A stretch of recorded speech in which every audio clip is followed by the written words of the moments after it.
경북, 충북, 경남, 울산, 강원도, 전남, 충북, 전북 이 지역들 중에서 입주 물량이 줄어드는 곳들이 있습니다. 거의 다 떨어졌어요 이제. 그리고 입주 물량도 내년부터는 없고, 그러면 내년 언젠가부터 아파트는 날아갈 수 있다. 즉 10년에 한 번 올까 말까 한 절호의 기회를 만들 수가 있어요.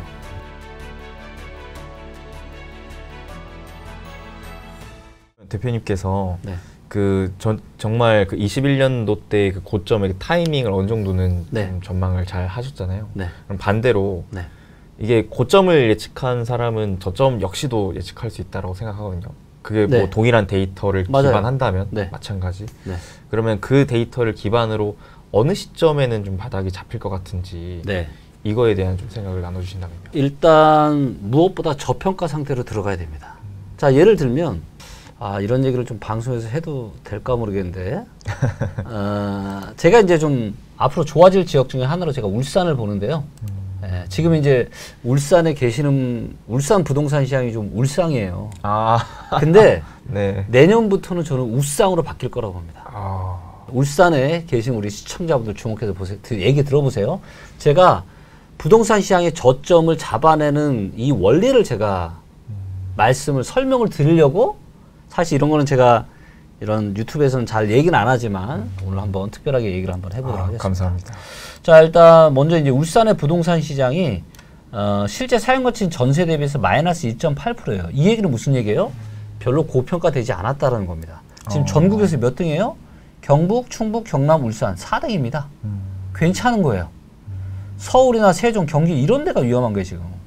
물론 이제 세종은 또 이거는 좀 안 좋지만 입주 물량 이런 게 또 너무 작아서, 자, 그래서 여러 가지를 봐야 되는데 일단은 울산은 전세 대비해서 별로 거품이 없구나라는 걸 알 수가 있고, 자, 그 다음에 요거를 한 2008년부터 보면은, 자, 보시면 지난 최근의 저점이 언제였냐면 울산이 2019년 8월달 요때가 5.4배로 PIR 저점 찍고 쫙 올라갔죠. 네, 그러네요. 그죠? 요때가 이제 5.4 정도 됐고, 그 다음에 14년의 저점이 5.3 정도 됐습니다. 그러니까 한 5 초반대면은, 그러니까 이때 2000년대는 이제 너무 싸니까 이거는 일단은 제외하고, 2010년대 들어서 보면은 5.4, 5.3, 5.4 정도면은 울산의 아파트 가격은 소득 대비해서 굉장히 저평가된 수준입니다. 자, 그런데 지금 얼마예요? 5.8입니다. 많이 떨어져요. 지금 얼마만 떨어지면 돼요? 0.5, 0.5, 0.4. 네. 이 정도만 떨어지면은 최근 몇 년 전에 지금 소득 대비한 저평가랑 거의 똑같아지는 거예요. 자, 물론 이것만 봐서는 안 돼요. 일단은 전세 대비해서 거품이 없고 지금보다 가격이 조금만 더, 이 정도면 10%도 안 되거든요. 좀 많이 봐도 10%예요. 한 10% 정도만 가격이 빠지면 거의 지금 발바닥 근처까지 지금 오는 거예요. 자, 그러면 이제 입주 물량을 봐야죠. 자, 입주 물량이 어때요? 언제가 제일 많아요? 올해 제일 많죠. 네. 최근 몇 년 동안 2020년, 21년, 22년 입주 물량이 별로 없다가 올해만 입주 물량이 많아요. 근데 내년부터는 어떻게 돼요? 확 줄어들죠. 자, 그렇다는 얘기는 뭐예요? 우리가 수요와 공급이 있는데 수요자 측면에서 보면 가격이 소득 대비해서 싸지면 수요자 입장에서는 살 수 있는 여력이 생겨요, 안 생겨요? 생기죠. 생기죠. 내가 500만 원 버는데 원래 한 250만 원 내서 너무 부담스러운데 이제는 좀만 더 떨어지면 150만 원까지 떨어지는 거예요, 이게. 그러면 아파트 살 수 있어요, 없어요? 살 수 있죠. 살 수 있죠. 이런 얼마나 저평가인지 고평가인지를 보는 건 뭐냐면 수요자 측면에서 입장을 얘기하는 거예요.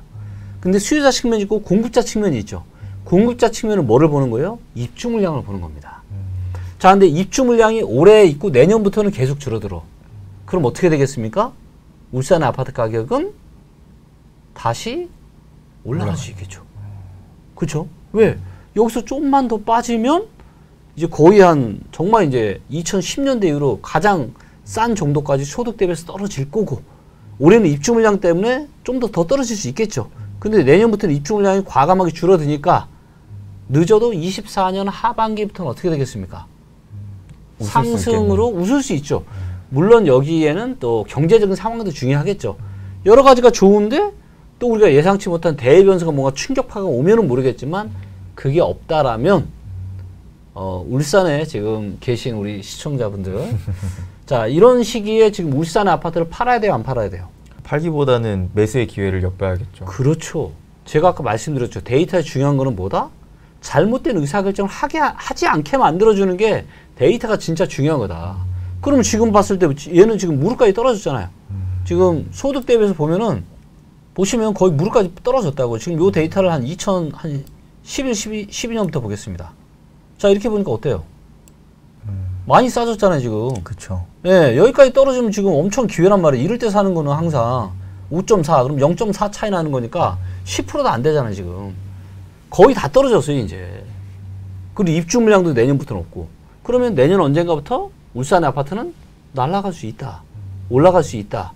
그러면 지금은 파시면 안 되는 거죠. 자, 그런데 서울을 볼까요? 이게 울산의 소득이고요. 자, 서울을 볼게요. 자, 서울 어때요? 아직도 너무 위에 있네요. 아직도 너무 위에 있죠. 그러니까 이게 저는 최근에 왜 이렇게 수도권이 또 이렇게 됐냐면은 너무 이제 뭐 소위 부동산 전문가들이나 이 강의하시는 분들이 너무 이제 이 서울이 최고다 이런 얘기를 너무 많이 하시는 것 같아요. 서울이 너무 최고 아닙니다. 그렇게 안 될 수도 있어요. 네, 그렇기 때문에 서울은 지금 여전히 거품이 많지만 울산 같은 이런 지역들은 지금 이미 무릎까지 떨어진 겁니다. 네, 그렇기 때문에 어떻게 지금 저점을 잡는지 좀 이해되시나요? 네. 물론 이것만 있진 않아요. 여기에 몇 가지 또 데이터들이 있습니다. 그것들을 다 같이 체크하면은 우리가 아주 10년에 한 번 올까 말까한 절호의 기회를 만들 수가 있어요.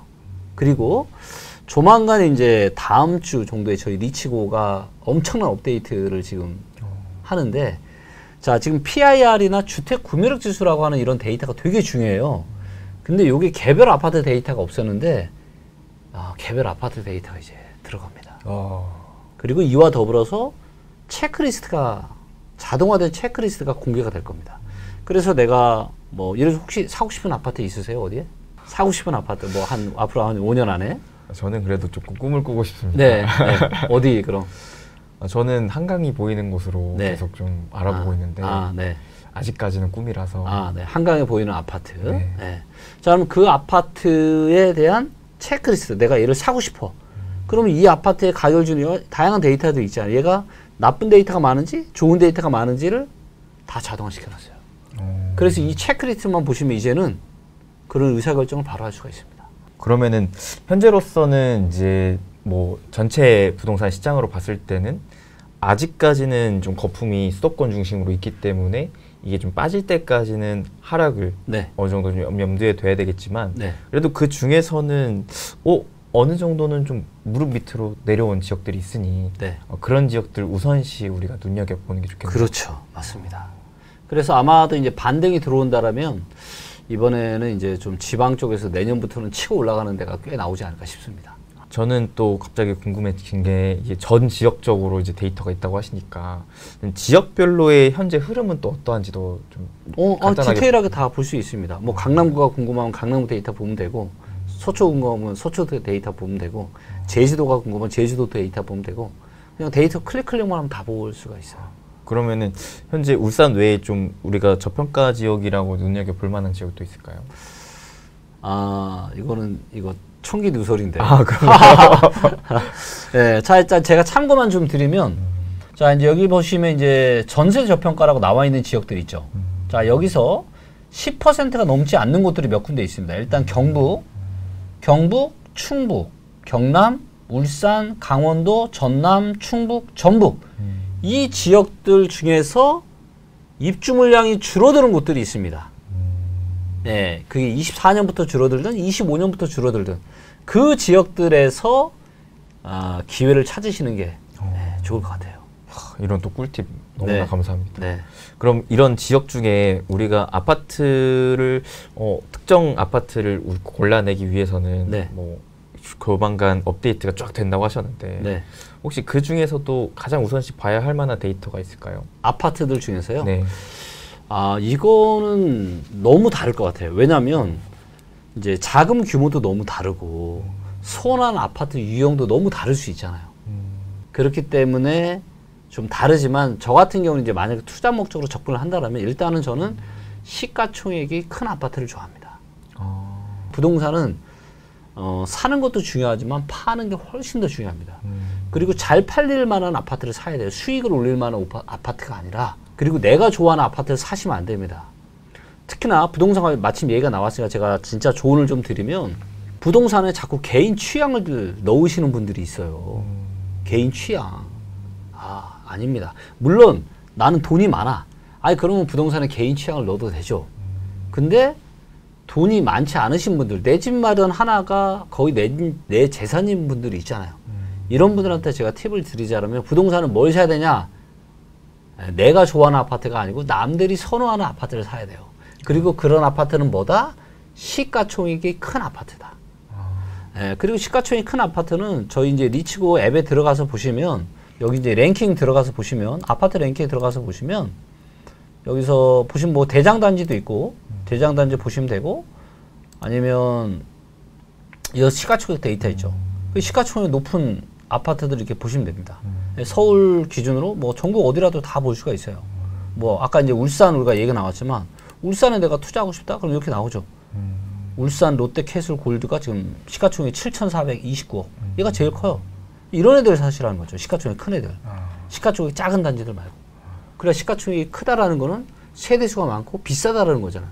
그만큼 다른 사람들이 선호한다라는 거고 내가 팔고 나올 때도 언제든지 잘 팔릴 수가 있다라는 걸 의미하는 거죠. 그 가급적이면 사더라도 그런 시가총액이 좀 탄탄한 그렇죠. 아파트가 네. 어느 정도 무릎 밑에 왔을 때. 그렇죠. 네. 특히나 뭐 울산은 이제 무릎 정도 왔으니까 조금만 참으시면 됩니다. 네. 오늘 굉장한 꿀팁 많이 주시네요. 대표님 저는 또 사실 개인적으로 또 궁금한 게 네. 최근에 계속 언론이나 이런 데 보면 네. 우리나라 한국 부동산 시장이 지금 일본 부동산 시장을 따라가고 있다. 좀 많이 비슷한 게 데이터적으로도 보인다라는 네. 얘기를 좀 하더라고요. 네. 진짜 우리나라가 어떤 측면이 과연 일본 부동산을 따라가고 있는지 네.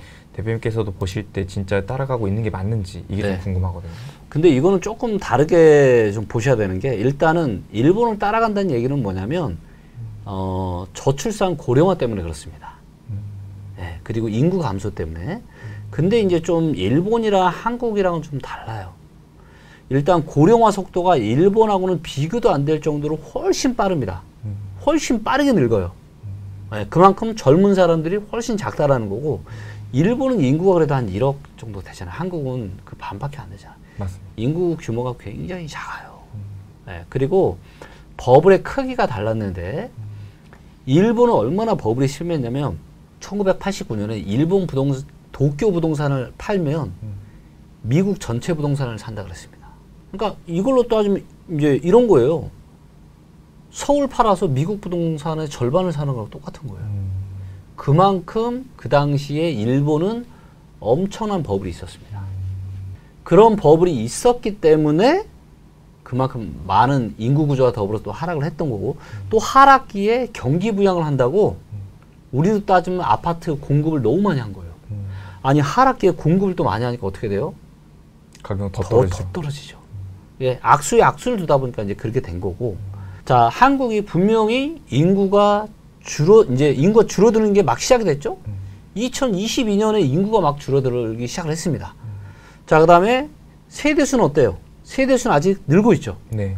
인구수는 줄지만 세대수는 아직은 늘고 있어요. 아직은 괜찮습니다.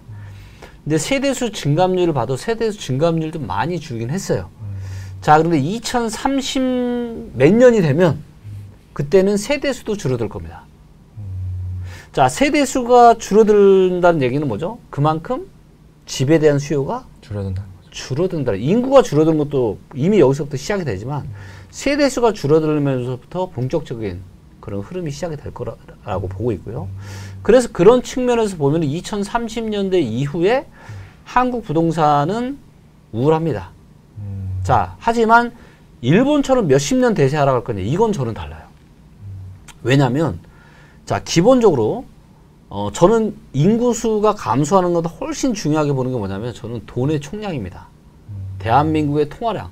돈의 총량이 늘어나면 자, 기본적으로 부동산, 아파트 총량은 늘어나요, 안 늘어나요? 늘어나죠. 늘어나죠.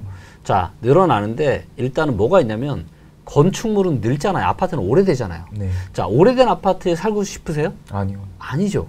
사람들이 선호할 만한 새 아파트는 항상 어느 정도 좋은 아파트는 총량이 정해져 있습니다. 하나는 총량이 정해져 있고 하나는 통화량은 계속 올라가요. 그럼 통화량이 올라가는 속도만큼 아파트까지 올라가는 게 맞겠죠. 그렇죠. 그래서 이 통화량과 아파트 시가총액 비교한 데이터를 보면 얘네 둘이 서로 꽈배기를 꼬듯이 통화량이 증가하면서 계속 꽈배기처럼 따라 내리기도 하고 오르기도 하고 계속 따라서 올라가요. 물론 지금은 거품이 너무 심하니까 그렇지만 얘가 또 밑으로 올 겁니다. 하지만 통화량이 계속 늘어나면 이 늘어나는 통화량에 따라 꽈배기 꼬듯이 부동산 시장은 계속 올라갈 거다. 하지만 분명한 건 뭐냐면 과거처럼 이런 막 야 이제 부동산만 사면은 큰 돈 벌 수 있어 이런 거 있죠. 네. 이런 세상은 점차 끝나가고 있다. 지금 옛날 생각하고 뭐 부동산은 오늘이 제일 싸 이런 생각은 진짜 위험할 수 있어요. 그렇기 때문에 더더욱더 우리는 뭘 봐야 되냐? 더더욱더 데이터를 봐야 됩니다. 자, 지금 뭐 인구가 일자리가 서울에 몰린다고 얘기하는데 그냥 뇌피셜이에요. 자, 한번 제가 이거를 데이터를 한번 리치고에 들어가서 지역 랭킹에 들어가서 우리가 인구수 증감률을 볼게요. 최근 3년 동안 보겠습니다. 자, 서울이 어디 있어요? 16이네요. 16등입니다. 인구가 제일 많이 줄어드는 3년 동안 최근 가장 많이 줄어든 데 중에 한 군데가 어디다? 서울이네요. 서울이다. 아니 도대체 누가 서울에 인구와 일자리가 몰린다는 거예요 도대체. 예? 아니 좀 데이터를 좀 보고 얘기를 하시고요. 자, 지금 제일 인구가 많이 몰린 데가 어디입니까? 세종, 경기네요. 세종, 경기, 인천, 제주, 충남이죠. 자, 그 다음에 일자리를 볼게요. 자, 일자리가 또 제일 많이 몰리는 데가 어디입니까? 서울인가요? 세종, 경기, 인천이네요. 서울이에요? 서울 어디 있어요? 서울 10등입니다. 10등밖에 안 돼요, 서울. 자, 지방의 일자리가 줄어든다라고 했는데 세종이 어때요? 16%나 증가했다고 지난 3년 동안. 경기도 일자리 증가하는 거 우리가 당연히 알고 있는 거고 인천도 많이 늘었고요. 대전 어때요? 그 다음이 대전이고 그 다음이 충남이고 그 다음이 충북이에요. 서울보다 일자리 증가율이 훨씬 더 높다고요. 절대로 뭐 인구와 일자리가 몰리는 서울 투자해라 이런 얘기는 뭐다? 옛 이야기네요. 완전히 헛소리다. 네, 완전 헛소리입니다. 네, 데이터가 모든 걸 명확하게 이야기하고 있잖아. 우리가 인구수 증감률을 봐도 그렇고 인구가 제일 많이 빠지는 데 중에 하나가 서울입니다. 그 얘기는 뭐예요? 서울에 안 살고 싶어서가 아니라 서울의 집값이 너무 비싸니까 사람들이 감당을 할 수가 없어 다 경기도로 빠지는 겁니다. 서울의 집값 거품 한번 보시죠. 많이 빠질 겁니다. 이 데이터는 지금 따끈따끈한 데이터인 거죠? 네, 이거는 그냥 기간 설정해서 1년 보고 싶으면 1년을 해도 되고, 예, 다 이걸 모든 데이터를 가지고 다 만들어 놓은 거니까. 그래서 여기 들어가서 보시면 뭐 그 지역에 뭐 이런 데이터를 다 넣어놨어요. 그래서 이런 거 보시고 다 참고하시면 부동산에 대한 의사결정을 웬만한 부동산 전문가 이상으로 할 수 있다.